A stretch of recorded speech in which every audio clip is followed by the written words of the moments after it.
Tarak కొరటాలకి hand ఇచ్చేసినట్టేనా? వస్తుందనుకున్న Devara 2 ఇక వచ్చే అవకాశమే లేదా? అందుకే ఈ దర్శకుల వారిప్పుడు దిక్కులు చూస్తున్నారా? అసలు కొరటాల వారి స్ట్రాటజీ ఏమై ఉంటుంది? కొరటాల తీసినవన్నీ పెద్ద సినిమాలే. పైపెచ్చు గత cinema Devara super duper hit. ఇంకేం దేవరా 2 ఈజీగానే సెట్స్ పైకి వెళ్ళిపోతోంది అనుకున్నారంతా. కానీ అక్కడున్నది తారక్. అసలే సినిమాకి ఎప్పుడు డేట్స్ ఇవ్వాలో తెలియనంత బిజీ. దీంతో త్వరగానే పట్టాలెక్కేస్తోంది అనుకున్న దేవరా 2 ఇప్పుడిప్పుడే వచ్చేలా లేదని పసిగట్టేశాడు కొరటాల.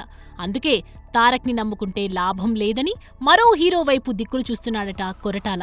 అయితే తండేల్తో సక్సెస్ చూసిన చైతూతో సినిమా చేస్తే ఎలా ఉంటుందా అనే ఆలోచనలో పడ్డాడట Koratala.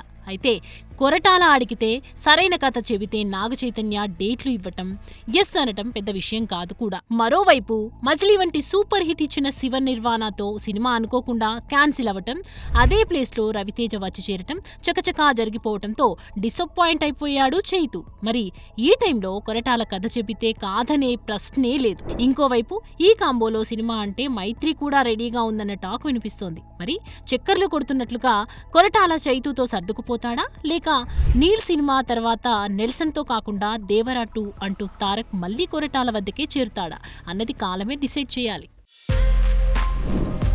For more videos like this, subscribe Big TV channel.